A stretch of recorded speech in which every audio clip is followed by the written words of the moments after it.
Hello दोस्तों, देखिए हमें बहुत खुशी है कि आप लोग हमारे चैनल के वीडियो को देखते हो, उससे आप कुछ सीखते हो।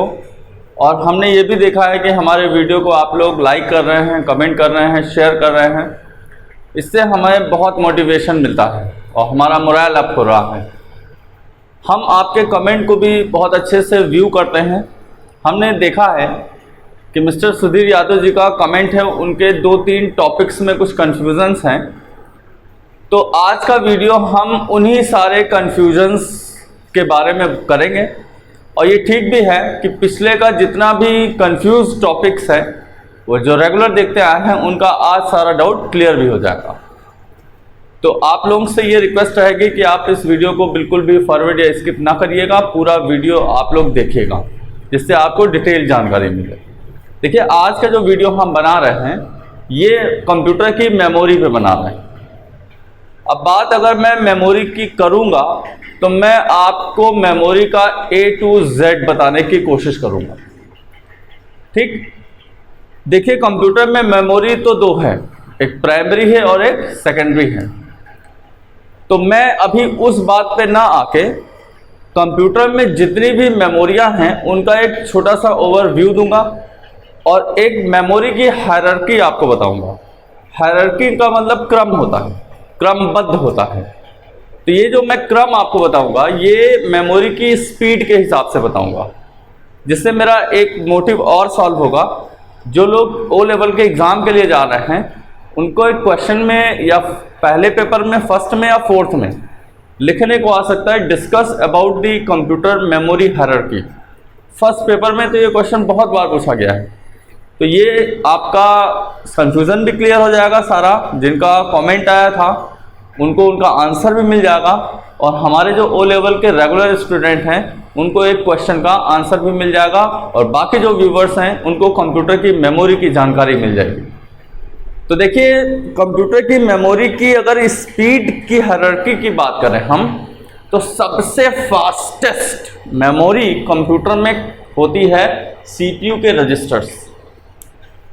हमने आपको CPU दिखाया था, ये आपके कंप्यूटर का माइक्रो प्रोसेसर है और इसी को हम CPU कहते हैं। यही हमारे कंप्यूटर का सेंट्रल प्रोसेसिंग यूनिट होता है, ब्रेन होता है, जो हमारे कंप्यूटर के अंदर सारी कंट्रोलिंग का काम करता है, सारे कैलकुलेशन कराता है।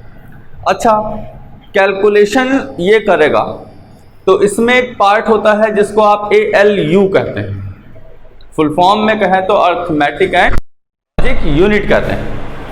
तो ALU में डेटा जाएगा, वहाँ पे प्रोसेस होगा। तो यहाँ पे अगर कहीं रुकेगा नहीं, डेटा होल्ड नहीं होगा तो वो लॉस हो जाएगा, तब कहाँ कैलकुलेट हो पाएगा। इसके लिए इसमें लगाई गई है मेमोरी यूनिट जिसको MU कहते हैं, और जो इलेक्ट्रॉनिक अच्छे से जानते हैं उस MU के रूप में इसमें लगे होते हैं रजिस्टर्स। ठीक, तो कंप्यूटर में सबसे फास्ट जो डेटा रोकने का मेमोरी है उसकी सबसे फास्ट स्पीड की अगर बात करूं तो वो हमारे CPU के अंदर रहने वाले CPU रजिस्टर्स हैं। इनकी स्पीड टॉप है, टॉप मोस्ट है, नंबर 1 है। ठीक, इसके बाद हमने आपको कहा कि आज का जो कंप्यूटर है इसमें जो प्राइमरी मेमोरी लगती है, जो रैम लगती है, वो डायनेमिक रैम लगती है। हम अभी आपको बताएंगे रैम के बारे में, रैम के सारे टाइप, उसके सारे अंतर। अभी आपको मैं मोटे रूप पे इसकी बात कर रहा हूँ, हालांकि कैश मेमोरी का भी वीडियो मैंने दे रखा है। ठीक, पीछे पड़ा हुआ है, जिनको कन्फ्यूजन है सिर्फ कैश मेमोरी ही पढ़नी है वो उस वीडियो पे जाके पढ़ सकते हैं। देखिए हुआ क्या कि ये है हमारे कंप्यूटर का प्रोसेसर जो बहुत फास्ट है, लेटेस्ट है। और हमारे जो कंप्यूटर में आजकल रैम लगती है वो डायनेमिक रैम लगती है, ये वाली डायनेमिक रैम लगती है।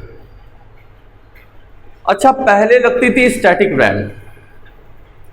पहले के कंप्यूटर्स में स्टैटिक रैम लगती थी जो ट्रांजिस्टर्स की बनती थी।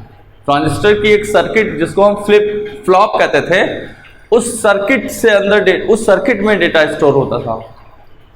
तो ट्रांजिस्टर जो होते हैं वो बड़े महंगे होते हैं। तो जब तक आपके कंप्यूटर में एक लिमिटेड साइज की मेमोरी लग रही थी तब तक तो वो ठीक था। अब आप 1 GB 2 GB 4 GB 8 GB RAM लगवाते हो, तो अगर उस टेक्नोलॉजी की स्टैटिक रैम बनाई जाएगी तो मशीन बहुत महंगी हो जाएगी। नहीं तो कंप्यूटर रीच में रहे, सबके पास रहे, सस्ता आए, इसलिए रैम की टेक्नोलॉजी बदली गई और निकाली गई डायनेमिक रैम। ठीक, अब इस रैम में ट्रांजिस्टर नहीं लगा है, फ्लिप फ्लॉप नहीं लगा है, इस रैम में कैपेसिटर लगे हैं। जिन लोगों ने फिजिक्स पढ़ी हो उनको पता होता है कैपेसिटर संधारित्र होता है जो आवेश का संग्रहण कर लेता है, स्टोर कर लेता है, रोक लेता है। तो इसी डेटा को रोकने के लिए हमने इसमें लगा दिए कैपेसिटर, और तो ये रैम बड़ी सस्ती हो गई। हाँ, कमी आई, कमी क्या आई, इसकी स्पीड कम है, और वो जो इस ट्रांजिस्टर वाला स्टैटिक रैम था उसकी स्पीड ज़्यादा थी। तो अब आपको यहाँ पे मैं बताऊँ तो आपका प्रोसेसर बहुत तेज है और उसकी तुलना में ये रैम आपकी स्लो है। तो जितना तेजी से डेटा चाहता है उतना तेजी से दे नहीं पाता है। तो बीच में स्पीड को मेंटेन करने के लिए यहाँ पे बीच में, दोनों के बीच में लगा दी गई फास्ट स्पीड की कैश मेमोरी है। अब कैश मेमोरी क्या करती है, कैश मेमोरी को मान लो वही ट्रांजिस्टर वाली रैम का एक छोटा सा टुकड़ा लगा दिया है जो इस वाले रैम से निकाल के अपने पास डेटा को रख लेता है और फिर फास्ट स्पीड से इस प्रोसेसर को ट्रांसफर करता रहता है। तो बीच में कैश लगी है, अब यहाँ से डेटा कैश में आएगा, कैश स्पीड को बढ़ाएगा और फिर इसको देगा। तो बीच में ये एम्पलीफायर का काम कर रहा है, बफर का काम कर रहा है। और मैंने आपको बताया ना, सीपीयू के अंदर जो रजिस्टर थे उनकी स्पीड, मेमोरी की स्पीड सबसे फास्ट थी, और उसके तुरंत बाद किसकी स्पीड आती है, कैश मेमोरी। ठीक, अब कैश मेमोरी हो गया नंबर 1 प्रोसेसर के रजिस्टर, नंबर 2 कैश मेमोरी। अब इससे स्लो पे अगर हम आएंगे तो इससे स्लो पे हमारी होती है प्राइमरी मेमोरी। अब प्राइमरी मेमोरी की मैं स्पेशली डिटेल्ड में बात करूंगा क्योंकि मेरे पास इसी का कमेंट आया था। देखिए, कंप्यूटर में 2 मेमोरी, एक प्राइमरी मेमोरी और एक सेकेंडरी मेमोरी। देखिए, प्राइमरी मेमोरी का मैं थोड़ा सा आसान तरीके से अगर आपको समझाऊं तो जैसे हम लोग पढ़ाई जब शुरू करते हैं तो पहले प्राइमरी क्लासेस में जाते हैं, फिर जब हम मैच्योर हो जाते हैं तब हम प्राइमरी एजुकेशन पास करके सेकेंडरी में जाते हैं। मतलब आपको सेकेंडरी में जाने के लिए प्राइमरी से हो के जाना होता है। तो देखिए, हम आपको बताएं कि हमारे कंप्यूटर में जो कुछ भी डेटा आप दोगे, चाहे आप कीबोर्ड से दो, चाहे माउस से क्लिक करके दो, बोल के दो, फोटो खींच के दो, स्कैन करके दो, कैसे भी दो, सबसे पहले वो जाएगा तो प्राइमरी मेमोरी में ही जाएगा। तो चूंकि हमारे द्वारा एंटर किया गया डेटा सबसे पहले किस मेमोरी में गया, सबसे पहले कहाँ गया, इसी मेमोरी में तो गया, तो सबसे पहले इसी में गया, इसीलिए इसको कह दिया गया प्राइमरी है, ये पहले यहीं जाएगा। ठीक, और मैं बताऊं, इसमें कुछ स्टोर नहीं होना है। ये जो रैम है इसमें कुछ स्टोर नहीं होना है। जब तक लाइट रहती है तभी तक डेटा रहता है, लाइट जाते ही डेटा गायब हो जाता है, क्योंकि डेटा यहाँ पे आके वर्क करता है। बस जो कुछ भी आपके कंप्यूटर के स्क्रीन पे आप कर रहे होते हैं, जो कुछ भी हमारे कंप्यूटर के स्क्रीन पे कर रहे होते हैं, वो सब यही होता है। इसीलिए तो आप कहते हो ना कि रैम आप ज़्यादा जीबी का लगवाओ, चाहे आप मोबाइल की ही बात करते होंगे कि ज़्यादा जीबी वाला रैम वाला मोबाइल लो, चाहे कंप्यूटर की ही बात करते होंगे। ऐसा क्यों है? क्योंकि सारे प्रोसेस, सारे ऐप, सब कुछ जो कुछ भी स्टोर रहते हैं वो स्टोर तो यहाँ रहते हैं सेकेंडरी मेमोरी में, लेकिन जब उनको आप ओपन करते हो ना तो वो इसी में आते हैं, और इसी पे ही कंप्यूटर काम करता है। हमारा प्रोसेसर जो है, जो कंप्यूटर का सीपीयू दिखाया मैंने, वो डेटा यहीं से मंगाता है, क्योंकि सेकेंडरी की स्पीड तो बहुत स्लो है, तो वहां से मंगाएगा तो उसको और वेट करना पड़ेगा। इसीलिए सीपीयू को डेटा कहाँ से मिलता है? प्राइमरी मेमोरी से मिलता है। और आप ज़्यादा जीबी का लगवाओ, क्योंकि एक साथ आप कई काम करते हो कंप्यूटर या मोबाइल में, तो सब यहीं खुलने हैं। तो अगर कम स्पेस का होगा तो ज़्यादा प्रोसेस आप खोलोगे, खुल नहीं पाएगा, कंप्यूटर हैंग करेगा, स्लो काम करेगा, लैग करेगा। और ज़्यादा जीबी का रैम होगा, आप एक साथ तमाम प्रोसेस चला भी दोगे, वो भी प्रॉपर ढंग से अच्छे से रन होंगे। तो एक कंप्यूटर की स्पीड में अगर प्रोसेसर का बहुत बड़ा रोल है तो रैम का भी बहुत बड़ा रोल है। इन दोनों का अच्छे क्वालिटी का प्रोसेसर हो और ज़्यादा कैपेसिटी की रैम हो, अच्छी फ्रीक्वेंसी वाली भी रैम हो, तो आपका कंप्यूटर की परफॉर्मेंस अच्छी दिखती है आपको। ठीक। अच्छा, रैम की अगर मैं बात करूं तो रैम के कई नाम हैं। जैसे कुछ लोग इसको रैंडम एक्सेस मेमोरी कहते हैं, कुछ लोग इसको रीड राइट मेमोरी कहते हैं, प्राइमरी मेमोरी तो है ही है, मेन मेमोरी भी कहते हैं, वोलाटाइल भी कहते हैं,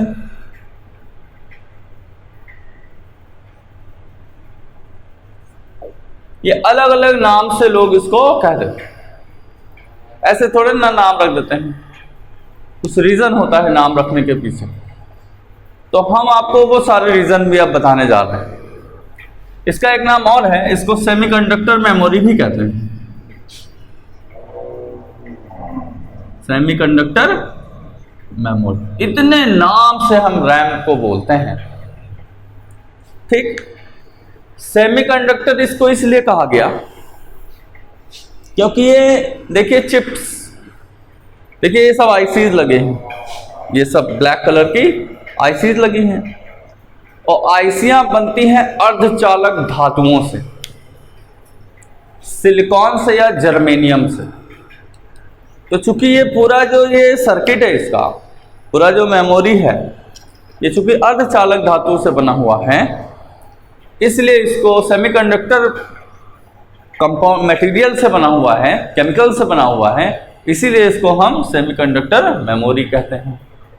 चलिए, इसका आंसर पता लगा। सिलिकॉन या जर्मेनियम के बने होने के कारण, क्योंकि वो अर्धचालक धातुएं हैं, इसीलिए इसको अर्धचालक मेमोरी भी कहा जाता है। ठीक। उसके बाद वोलाटाइल, वोलाटाइल मेमोरी हम इसको इसलिए कहते हैं क्योंकि लाइट जाने पे डेटा गायब हो जाता है।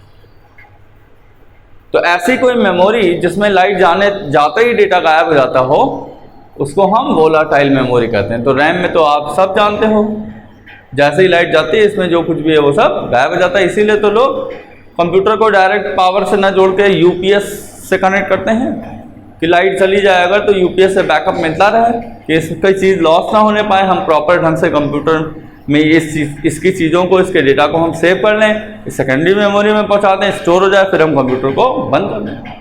तो वोलाटाइल क्यों कहते हैं, मैंने बताया आपको कि इसमें जो डेटा है वो लाइट जाने पे लॉस हो जाता है, करंट जाने पे लॉस हो जाता है। तो आपको इसका रीज़न पता लगा, इसका रीज़न पता लगा। अब मेन मेमोरी क्यों कहते हैं? देखिए, क्वेश्चन में, एग्जाम में, कॉपी में, किताब में, कहीं पे अगर सिर्फ मेमोरी लिखी है तो बात रैम की होती है। अगर सिर्फ मेमोरी कहा जाए, आगे पीछे कुछ ना लिखा हो, कौन सी मेमोरी, कहाँ की मेमोरी, तो आप जान लीजिए बात रैम की होगी। कंप्यूटर के किताबों में सिर्फ मेमोरी लिखने का मतलब बात रैम की होती है। क्यों? क्योंकि रैम को ही हम अपने कंप्यूटर में मेन मेमोरी मानते हैं। ठीक। प्राइमरी मेमोरी मैंने आपको बताया है कि इसमें जो डेटा जाएगा सबसे पहले इसी में जाएगा। हमारे द्वारा कुछ भी डेटा जाएगा तो सबसे पहले यही जाएगा भैया, इसीलिए इसको प्राइमरी कहते हैं, क्योंकि यही जाता है। और जब यहाँ से सेव करो तब जाता है हार्ड डिस्क, पेन ड्राइव, इन सब चीज़ों में, इसीलिए उनको सेकेंडरी कहते हैं, बाद में जाता है, पहले इसी में जाता है, इसीलिए इसी को प्राइमरी मेमोरी कहते हैं। ठीक। उसके बाद रीड राइट मेमोरी। देखिए, एक आप पढ़ेंगे, अभी बताएंगे, दिखाएंगे हम आपको, रीड ओनली मेमोरी होती है। तो रीड ओनली मेमोरी जो होती है उसका डेटा सिर्फ आप पढ़ सकते हो, नाम से पता लगता है रीड ओनली, पढ़ सकते हो सिर्फ। लेकिन ये ऐसे नहीं है, इसके डेटा को आप पढ़ो, लिखो, चेंज करो, जो चाहे वो करो। ठीक। इसीलिए इसको हम बोलते हैं कि इसमें रीड भी हो सकता है, इसमें राइट भी हो सकता है, बार बार रीड, बार बार राइट हो सकता है। ओके, अब रैंडम एक्सेस मेमोरी क्यों कहते हैं, मेरी बात बहुत ध्यान दीजिएगा तब समझ में आएगी बात। देखिए कंप्यूटर में 3 प्रकार का एक्सेस होता है, एक सीक्वेंशियल होता है, एक डायरेक्ट होता है और एक रैंडम होता है। सीक्वेंशियल एक्सेस, डायरेक्ट एक्सेस और रैंडम एक्सेस। बहुत ध्यान दीजिएगा, बहुत थोड़ा थोड़ा अंतर है तीनों में। आपको याद हो पहले ऑडियो कैसेट जब चलते थे या वीडियो कैसेट जब चलते थे तो उसमें मैग्नेटिक टेप यानी रील लगी रहती थी और उस रील में एक सीक्वेंस से डेटा स्टोर होते थे।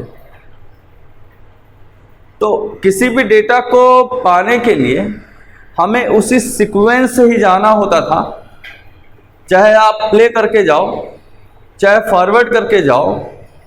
उस जमाने में मैग्नेटिक टेप रील वूल के जमाने में कोई जुगाड़ नहीं था कि आप जंप करके 5वें गाने पे पहुंच जाओ। क्यों ऐसा था? क्योंकि डेटा एक सीक्वेंस से स्टोर होता था तो उसी सीक्वेंस से ही जाके हमें मिलता था। अब वहां ये कमी या क्या था कि रील पे उस टेप पे जितना नजदीक डेटा होगा उतना जल्दी मिलेगा और जितना दूर होता था उतना टाइम लगता था। तो उसका जो एक्सेस टाइम होता है ना, डेटा को निकालने का टाइम होता था ना, वो लोकेशन के हिसाब से कम ज़्यादा होता था। नियरेस्ट लोकेशन का डेटा जल्दी मिलता था, फार लोकेशन का डेटा देर में मिलता था। ठीक, ये कमी पूरी हुई जब आया डायरेक्ट एक्सेस। अब डायरेक्ट एक्सेस हार्ड डिस्क में है, डायरेक्ट एक्सेस सीडी डीवीडी में है। ठीक, आप सीडी प्लेयर को ले लो, आप कोई सॉन्ग आप प्ले करो पहला वाला और फिर तुरंत आप रिमोट कंट्रोल लेके 120वां लगाइए, फिर आप 118वां लगाइए, फिर आप नंबर 2 ट्रैक लगाइए। तो आप देखेंगे भले ही डायरेक्ट आप किसी भी ट्रैक पे पहुंच जा रहे हो, लेकिन जब आप 1 से 2 पे जाओगे तो कट से तुरंत पहुंच जाएगा, और जब 1 से 150 पे जाओगे थोड़ा सा टाइम लेगा। हम ये नहीं कहते हैं 1 मिनट 2 मिनट लगेगा, बट कुछ फ्रैक्शन ऑफ सेकेंड का समय आपको ज़्यादा लगेगा लोकेशन के हिसाब से। तो डायरेक्ट एक्सेस में हम किसी भी लोकेशन पे पहुंच तो जाते हैं डायरेक्ट, लेकिन वो डिस्टेंस के आधार पे चाहे पॉइंट में ही हो, चाहे fraction of second, micro second, milli second का ही डिफरेंस हो, लेकिन वो होता ज़रूर है। ठीक, अब बात आती है रैंडम एक्सेस की। देखिए भैया, रैंडम एक्सेस में क्या होता है, इस डिवाइस की स्पीड, देखो ये है ना रैंडम एक्सेस मेमोरी, इस डिवाइस की स्पीड फिक्स है। जैसे मान लीजिए 50 नैनो सेकेंड इस रैम की अगर स्पीड है, तो स्टार्टिंग लोकेशन का भी डेटा वो 50 नैनो सेकेंड में ही निकालेगा और लास्ट वाली लोकेशन का डेटा भी 50 नैनो सेकेंड में ही निकालेगा, और मिडिल की लोकेशन बगल की ही लोकेशन होगी फिर भी वो 50 मिली सेकेंड ही लेगा, नैनो सेकेंड ही लेगा। जितना उसका टाइम फिक्स है वो उतना ही टाइम लेता है, चाहे वो किसी भी लोकेशन का डेटा हो। इसीलिए बोलते हैं रैंडम एक्सेस है। कहीं से पिक करेगा टाइम बिल्कुल सेम होगा। इसमें डायरेक्ट कहीं से पिक करेगा बट टाइम थोड़ा सा चेंज हो जाएगा। इसमें तो डायरेक्ट पिक ही नहीं कर सकता है, सीक्वेंस से ही जाएगा। तो ये रीज़न है कि इसको रैंडम एक्सेस मेमोरी कहते हैं, क्योंकि उसका टाइम फिक्स होता है। डायरेक्ट एक्सेस भी है प्लस टाइम फिक्स है। यहाँ पे क्या है, डायरेक्ट एक्सेस है प्लस टाइम फिक्स नहीं है। ठीक, तो ये मैंने आपको बताया रैम के इतने सारे नाम हैं, इतने सारे नाम हैं, और हर नाम के होने के पीछे का रीज़न भी मैंने आपको बताया कि इनको इन्हीं नाम से क्यों कहा गया, क्या रीज़न है कि इनको ये नाम से कहा जाता है। ठीक, अब रैम की अगर हम बात करें तो इसको इतने नाम से जाना जाता है, और कहते हैं हम या हमारा कंप्यूटर कुछ भी करता है तो वो रैम में ही करता है, और इसमें डेटा टेम्पोररी स्टोर रहता है जब तक हम या कंप्यूटर हमारा उस पर काम कर रहे हैं। जैसे ही हम इससे डेटा को क्लोज करेंगे या इलेक्ट्रिसिटी चली जाएगी तो इसका डेटा इरेज हो जाता है। ठीक, अब मैं बात करूं रैम की सारी बात बताऊं तो 2 प्रकार की रैम होती है, एक एस रैम होती है और एक डी रैम होती है। एस रैम मतलब स्टैटिक रैम और डी रैम मतलब डायनेमिक रैम। जरा ध्यान दीजिए इन दोनों में क्या अंतर है। देखिए कंस्ट्रक्शन तो देखने में एक जैसा ही होता है, एस रैम भी होती तो वो भी ऐसी ही होती। तो आपको मान लीजिए मिल जाए कि पहचानो, देख के पहचानो कौन सी एस और कौन सी डी है, तो आप कैसे पहचानोगे? ये देखिए इस रैम में यहाँ पे एक कट आपको दिख रहा होगा, और अगर ये अगर वो ये एस रैम होती तो ऐसे दो कट इसी पे दिखते आपको, ऐसे दो कट दिखते। तो देखने में भी आप पहचान जाओगे। अगर जिसका एक दांत टूटा है तो ये डी रैम है, डायनेमिक वाली है, अगर दो टूटा होगा तो वो स्टैटिक वाली होगी। ये तो मैंने बताया आपको देखने में अंतर। अब जो टेक्नोलॉजी वाइज अंतर है क्या है वो, देखिए ये मैंने कहा ये ट्रांजिस्टर की बनी होती, और ट्रांजिस्टर की एक सर्किट मैंने बताई फ्लिप फ्लॉप, इससे बना होता है, और ये भैया कैपेसिटर से बना होता है। पहला अंतर। अब मैंने बताया कि ये फास्ट होता है, उसकी तुलना में इसकी स्पीड स्लो है, तो ये फास्ट स्पीड की रैम है और ये स्लो स्पीड की रैम है। फिर मैंने कहा ये महंगी आती तो ये कॉस्टली होगी, और ये सस्ती है नहीं? अच्छा, इसमें क्या होता है कि अगर मान लीजिए कई लोकेशन पे डेटा स्टोर है, और मान लीजिए मैंने इन दो लोकेशन को डेटा को डिलीट कर दिया, तो ये बीच में खाली स्थान रखेगा, ये चेंज नहीं होती। और डायनेमिक का मतलब ही गतिशील, चेंजेबल होता है। तो अगर इसमें क्या होता है, बीच का दो अगर डिलीट मार दोगे तो ये मेमोरी लोकेशन चेंज होके अपने आप खिसकाता रहता है, मेमोरी का मैनेजमेंट एक तरीके से करता रहता है। तो इसीलिए चूंकि वो बीच में अगर स्पेस खाली है तो अपने आप इधर उधर खिसक के ऑप्टिमाइजेशन करता रहता है, इसीलिए इसको हम डायनेमिक कहते हैं, क्योंकि वो अंदर कुछ करता रहता है, चेंजेबल होता रहता है, और इसमें चीज़ें फिक्स रहती हैं, स्टैटिक रहती हैं। ठीक, वो जब प्रोसेस पूरा एंड होगा तो ये अपने आप भले ही रेस हो जाए, लेकिन ये अपने आप की शिफ्टिंग करके वो मेमोरी का ऑप्टिमाइजेशन वगैरह इसमें नहीं होता। ठीक, फिर कहते हैं कि ट्रांजिस्टर चार्ज को अगर रोकता है तो उसमें कोई लीकेज उकेज नहीं होता है। वही कैपेसिटर आप कितना भी महंगा ले लो, कितना भी क्वालिटी वाला ले लो, कैपेसिटर में कमी क्या है, उसमें लीकेज होता है। तो लीकेज का मतलब अगर कैपेसिटर में चार्ज स्टोर है और अगर वो लीक हो जाएगी तो कंप्यूटर में सारे डेटा चार्ज के रूप में ही रहते हैं, तो आपका डेटा लॉस हो जाएगा।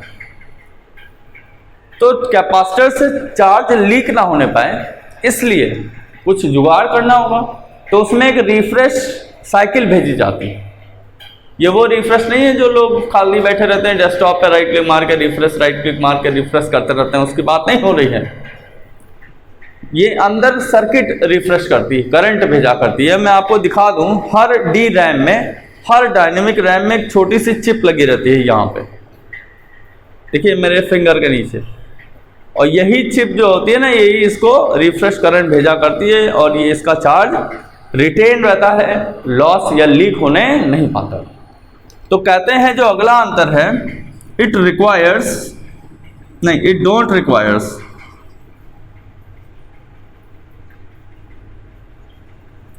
रिफ्रेश करंट, और इसमें आप लिखेंगे इट रिक्वायर्स रिफ्रेश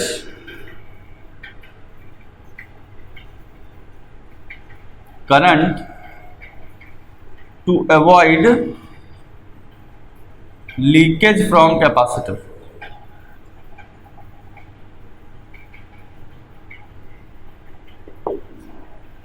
ठीक, तो ये बात आपको समझ में आई। तो ये जो मैंने बताया, ये चार बड़े मोटे अंतर हैं स्टैटिक रैम और डायनेमिक रैम में। पहला, ये ट्रांजिस्टर की सर्किट फ्लिप फ्लॉप से बना होता है और इसमें चार्ज को रोकने के लिए कैपेसिटर लगे रहते हैं। ट्रांजिस्टर वाली रैम तेज काम करती है, डायनेमिक यानी कैपेसिटर वाली रैम स्लो काम करती है। ये वाली महंगी है, ये वाली सस्ती है। और चूंकि इसमें कोई लीकेज नहीं होता है इसलिए आपको इसमें रिफ्रेश साइकिल वगैरह की कोई ज़रूरत नहीं है। और इसमें अलग से एक रिफ्रेश सर्किट लगती है जो इसमें कैपेसिटर के चार्ज को लीक होने नहीं देती है। ठीक, तो ये मैंने बताया आपको types of RAM, static RAM और डायनेमिक रैम। अब देखिए डायनेमिक वाली भी दो प्रकार की आई हैं। अब बात रैम, अगर बात रैम की हो रही है तो मैं आपको, मैंने प्रॉमिस किया था मैं सारी बात बताऊंगा।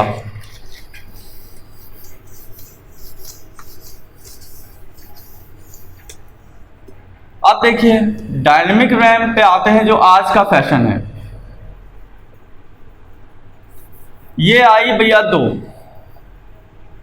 एक आई एसडी रैम, तो ये था सिंक्रोनस डायनेमिक, और रैम का फुल फॉर्म तो जानते ही हैं, रैंडम एक्सेस मेमोरी। और एक भैया आई डीडीआर जिसको हमने कहा डबल डेटा रेट, और ये डी रैम तो भाई है डायनेमिक रैम। अब जरा देखिए डायनेमिक रैम जो दो प्रकार की आई उसमें क्या अंतर है। देखिए बहुत थोड़ा सा डिटेल बात होगी, आप लोग ध्यान दीजिएगा। कंप्यूटर अंदर करंट से चलता है, और जिन्हें इलेक्ट्रॉनिक थोड़ी सी पता है, जिन्होंने फिजिक्स में पढ़ रखा है, करंट के वेव होते हैं और कई वेव फॉर्म होती है, कई तरीके के वेव होते हैं। जैसे ये एसी वाली साइन वेव है, क्यों, ये डीसी वाली है, इसको साइनोसॉइडल वेव भी बोलते हैं। एक स्क्वायर वेव होती है, एक रेक्टेंगुलर वेव होती है, एक शॉर्ट टूथ वेव होती है, बहुत सारी होती है। तो हमें उन सब पे नहीं जाना है, हम आपको बताएं कंप्यूटर इस वेव पे काम करता है।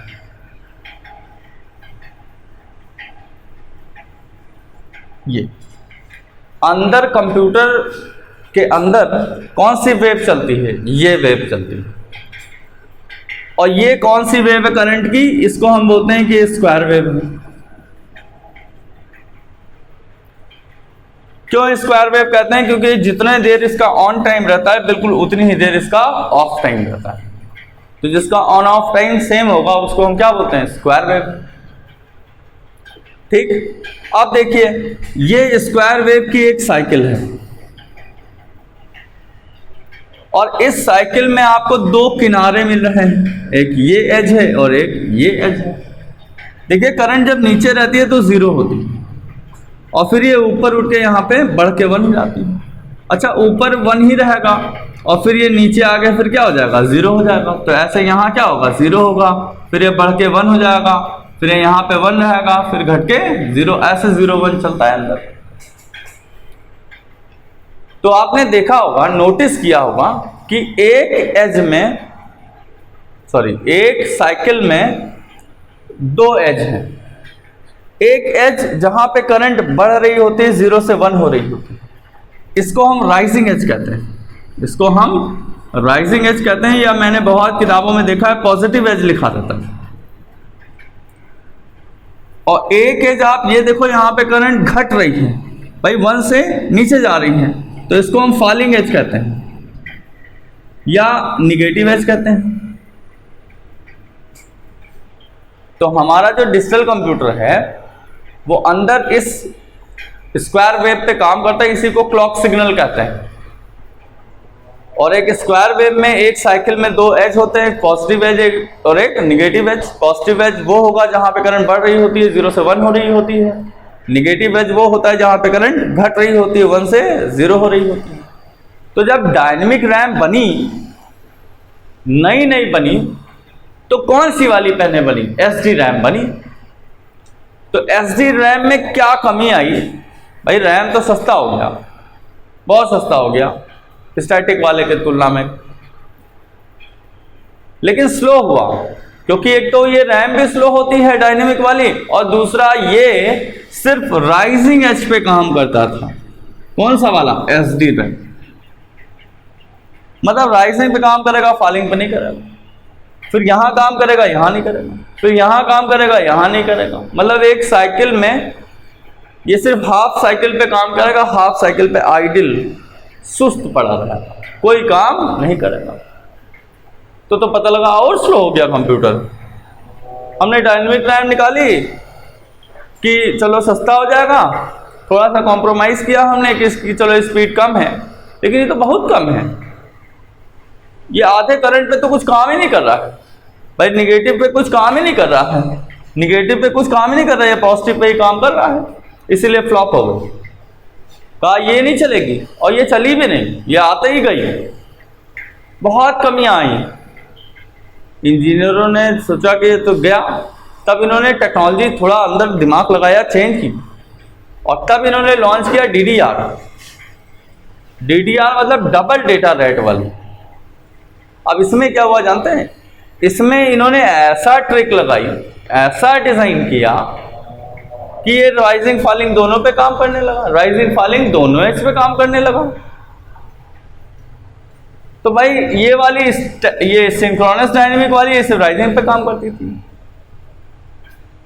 और जो डबल डेटा रेट वाली ये वाली निकाली गई, ये राइजिंग फॉलिंग दोनों पे काम करती है। तो आप इमेजिन खुद जान गए होंगे कि इसका नाम ऐसा क्यों पड़ा, क्योंकि इसकी तुलना में जस्ट डबल स्पीड तो होगी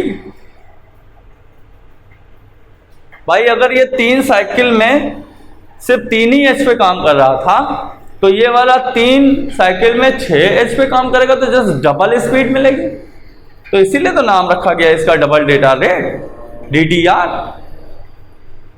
तो आज अगर आप रैम खरीदने जाते हो और आप एप्पल या IBM PC नहीं ले रहे हो, क्योंकि वो तो आज भी भैया स्टैटिक वही फास्ट वाली रैम लगाते हैं, वो डायनेमिक रैम नहीं लगाते, क्योंकि वो मोटा पैसा अच्छा पैसा लेते हैं, अपने प्रोडक्ट का क्वालिटी देते हैं, इसीलिए वो अच्छा पैसा लेते हैं। उन्होंने डायनेमिक रैम नहीं लगाई, इसीलिए तो इनके कंप्यूटर 70-80 हज़ार के आते हैं। हम लोग 25-30 हज़ार वाला अगर PC लेंगे तो वो स्टैटिक रैम थोड़ा लगाते हैं, यही वाली लगाते हैं।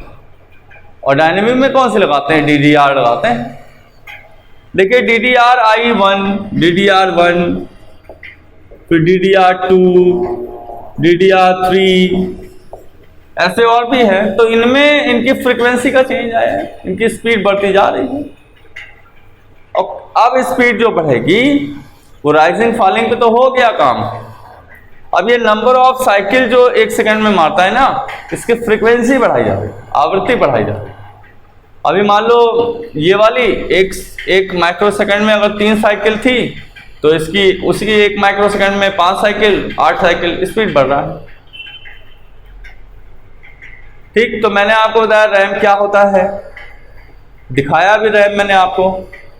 रैम स्टैटिक होता है, डायनेमिक होता है। स्टैटिक को स्टैटिक क्यों कहते हैं, डायनेमिक को डायनेमिक क्यों कहते हैं। फिर मैंने बताया आज के ट्रेंड में डायनेमिक रैम है।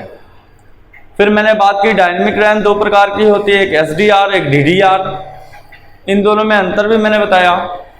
DDR कितने प्रकार की आई है, उनमें क्या डिफरेंस है, इस पर भी बात की मैंने। तो रैम के बारे में इतनी ही बातें होती हैं।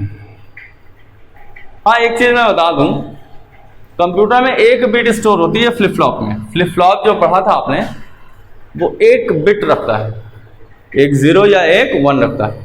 तो आपसे पूछा जाए, किसी भी, मैंने देखा है O लेवल के जितने भी एग्ज़ाम हुए हैं या होते हैं, या SSC CGL या जितने भी एग्ज़ाम जिनमें कंप्यूटर आता है, उनमें क्वेश्चन आप लिखा पा जाओगे कि कंप्यूटर में सबसे छोटी इकाई बताओ जो सिर्फ 1 बिट स्टोर करती हो। तो उसका आंसर होगा फ्लिप फ्लॉप, क्योंकि फ्लिप फ्लॉप कंप्यूटर में एक ऐसी डिवाइस है जो सिर्फ 1 बिट डेटा को होल्ड रखता है। सबसे छोटा मेमोरी यूनिट है वो फ्लिप फ्लॉप। फ्लिप फ्लॉप से मिलके रजिस्टर बनते हैं, रजिस्टर से मिलके मेमोरी बनती है। ठीक, तो बेसिक यूनिट फ्लिप फ्लॉप है, collection of flip flop register होता है, कलेक्शन ऑफ रजिस्टर मेमोरी होता है। ठीक, तो मैंने रैम की सारी बातें आपको बताई हैं। अब प्राइमरी मेमोरी 2 तो होती है, एक रैम होती है और एक रोम होती है। तो अब मैं रोम की बात करूं आपसे। देखिए, मेरे हाथ में एक मदरबोर्ड है, इस डिवाइस को हम मदरबोर्ड कहते हैं। तो रैम तो आप मदरबोर्ड पे ऐसे रैम स्लॉट होते हैं, ये इन पे आप लगाते हो, इसको हमें अलग से लगाना पड़ता है खरीद के। मतलब अगर आप मदरबोर्ड खरीदते हो तो उसके साथ रैम लग के नहीं आती, रैम आपको अलग से लेके लगानी। लेकिन एक चिप इसमें पहले से लगी रहती है, बहुत सारी चिप लगी है, एक ये लगी है यहाँ पे, यहाँ पे आपको मैं दिखा नहीं पाऊंगा। इसमें एक छोटा सा स्टिकर लगा हुआ है और उस स्टिकर पे लिखा हुआ है बायोस और रोम, इस स्टिकर पे छपा हुआ है। अब देखिए रोम क्या है, एक चिप है, ये यहाँ पे नीचे एक देखिए चिप लगी है, आईसी लगी है, ये रोम चिप है। अब इसका क्या काम है, मैं आप लोगों से ही पूछ रहा हूं। आप लोगों ने तमाम बार कंप्यूटर को ऑन किया होगा और ऑफ किया होगा, ठीक। तो जब आप कंप्यूटर को ऑन करते हैं तो आप देखते होंगे कि ब्लैक स्क्रीन पे अपने आप पता नहीं क्या लिख लिख के आता जाता रहता है, और फिर उसके कुछ देर बाद हमारे कंप्यूटर में लिखता है स्टार्टिंग विंडोज, और आके ऐसे खिड़की बन जाती है। फिर ये यूज़र अकाउंट पे आ जाता है कि आपने कई यूज़र बनाए हैं, किस यूज़र से आप लॉगिन करना चाहते हैं, तब आपका कंप्यूटर ऑन हो जाता है। देखिए कंप्यूटर को मैंने बताया था ऑपरेटिंग सिस्टम से ऑन होता है, और ऑपरेटिंग सिस्टम की सर्विस यहाँ से शुरू होती है जब आपके सामने लिख के आता है स्टार्टिंग विंडोज, यहाँ से ऑपरेटिंग सिस्टम की सर्विस स्टार्ट हुई। तो इसके पहले जो ब्लैक स्क्रीन पे चीजें अपने आप लिख लिख के आती जाती रहती हैं, भाई वो क्या है, वो क्या हो रहा है। देखिए कंप्यूटर एक ऐसी मशीन है जिसको आप कभी भी ऑन करोगे तो उसके अंदर कौन कौन से पार्ट्स लगे हैं और कितने पावर के लगे हैं उनको वो टेस्ट करता है। सबसे पहले मदरबोर्ड को टेस्ट करता है, कौन सा मदरबोर्ड लगा है, फिर वो भागता है देखता है कौन सा बायोस है, ठीक, फिर वो भागता है देखता है कौन सा प्रोसेसर लगा है, कितने जीबी की रैम लगी है, हार्ड डिस्क कितने जीबी का लगा है, सीडी ड्राइव लगा है कि नहीं लगा है, वोल्टेज वगैरह कंप्यूटर का चेक करता है, सारे अंदर स्लॉट पे कौन कौन से डिवाइसेस कनेक्ट हैं इन सबको चेक करता है, डेट टाइम चेक करता है, इतनी सारी चीज़ें वो चेक करता है, तब आपका मशीन जाके ऑपरेटिंग सिस्टम के हवाले होता है। शायद इसीलिए कहते हैं कि कंप्यूटर को अपनी पावर पता है। कैसे पता है, क्योंकि वो जब ऑन होता है तो वो अपने सारी कैपेसिटी को वो जान जाता है कि मेरे पास अंदर क्या क्या लगा हुआ है। इसीलिए तो आप कोई भी काम देते हो ना तो वो टाइम निकाल लेता है, इतना देर लगेगा। आप गाना वाना लोड वोड करते हो तो टाइम लगा देता है फट से, क्योंकि स्पीड पता है। अगर नेट से भी कुछ डाउनलोड करते हो तो नेट की भी स्पीड पता है, कैलकुलेट कर लेता है इस काम को लगभग इतने देर में कर पाएंगे हम, ठीक। तो आपको मैंने बताया कंप्यूटर ऑन होगा तो पहला काम क्या करेगा, सारे पार्ट को चेक करेगा। और यार चेक कैसे करेगा भाई, कंप्यूटर के पास अपना तो कोई कॉमन सेंस है नहीं। तो जिन लोगों ने इस मदरबोर्ड को बनाया होता है उन कंपनी में कुछ प्रोग्रामर्स भी हैं, वो लोग पूरा कॉन्फ़िगरेशन कंप्यूटर में कैसे उसको चेक करना है पूरी प्रोग्रामिंग कर देते हैं। और जब उन्होंने इस मदरबोर्ड को बनाया तो उस प्रोग्रामिंग को एक चिप में भरा, उस प्रोग्रामिंग को एक चिप में भरा और मदरबोर्ड पे कहीं लगा दिया, तो आप जान पाओ कि वो कौन सी चिप है, इसलिए उसके ऊपर एक स्टिकर भी चिपका दिया, ठीक। अब ये चिप में जो वो प्रोग्रामिंग भरी है, जो सारे पार्ट को चेक करा रही है, उस प्रोग्रामिंग का नाम तो बायोस है। तो बायोस क्या है, कोई मशीन कोई पार्ट नहीं है, बायोस एक प्रोग्राम है। अगर पूछा जाए बायोस सॉफ्टवेयर है कि हार्डवेयर है, तो बायोस एक सॉफ्टवेयर है, यानी बायोस एक प्रोग्राम है। ये वो प्रोग्राम है जो आपके कंप्यूटर को ऑन करने पे सारे पार्ट की टेस्टिंग कराता है। अब आपसे मिस हैंडलिंग ना हो जाए आप इसका प्रोग्राम आपसे कुछ गड़बड़ या डिलीट ना होने पाए।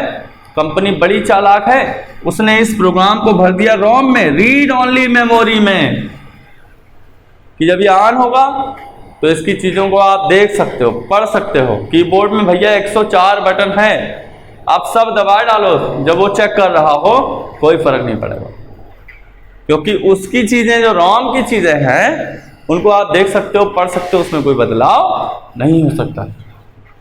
तो मैं आपको बताऊं, रोम आपको मैंने दिखाया, रोम एक चिप है, रोम भी एक चिप है जो मदरबोर्ड पे लगी लगाई आती है, और इसमें हमारा कोई प्रोग्राम नहीं भरा है,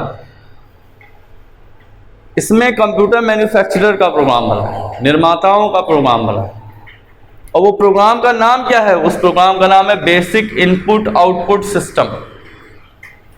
उस प्रोग्राम का काम क्या है? वो कंप्यूटर को ऑन करते ही सारे पार्ट की टेस्टिंग कराता है। ठीक, अब देखिए ये रोम भी बनाए गए, तो रोम भी बनाया गया तो दो प्रकार का, रोम बनाया गया तो दो प्रकार का।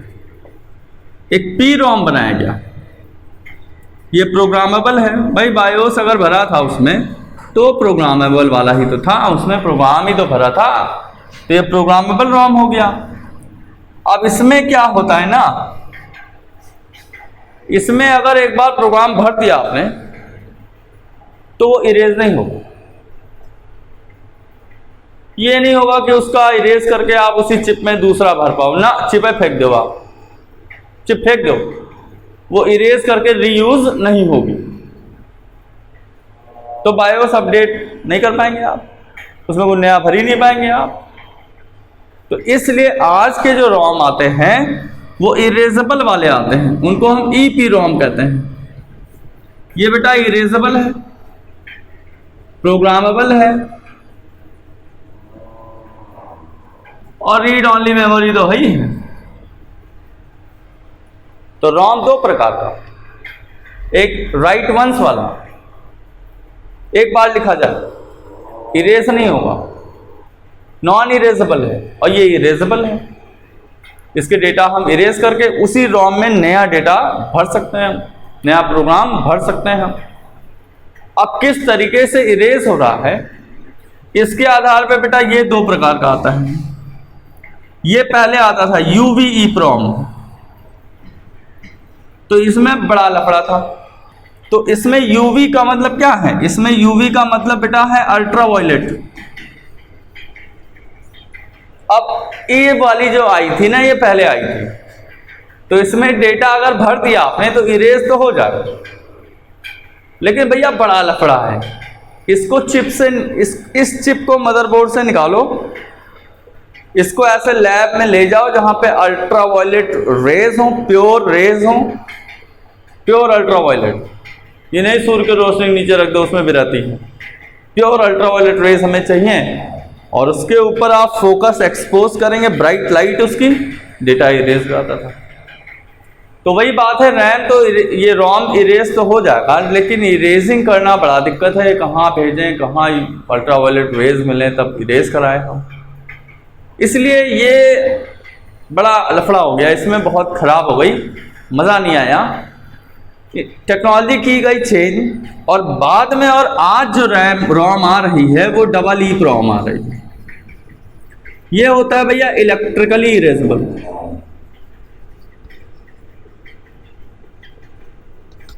मतलब इसका डेटा करंट से इरेज होगा। अब तो बड़ा बढ़िया है। अच्छा, एक चीज मैं बताऊं आपको, कंप्यूटर में अंदर वो किस भाषा को समझता है? 0-1 होते हैं करंट के दो स्टेट्स, ऑफ और ऑन। 0 मतलब ऑफ, ऑन मतलब 1 मतलब ऑन। अच्छा, आपने ये कभी गेस या नोटिस किया, हम कंप्यूटर में इतनी सारे कमांड देते हैं भाई, new, open, save as, page setup, print, preview, print, exit, undo, redo, cut, copy, paste, select all. क्यों? बहुत सारे पिक्चर कमांड है, शेप कमांड है, फॉर्मेट कमांड है, बहुत सारे कमांड है। अच्छा, आप तो इंग्लिश में क्लिक क्लिक क्लिक क्लिक मार के काम दे देते हो, कंप्यूटर ये कैसे जानता है अंदर कौन सा काम है?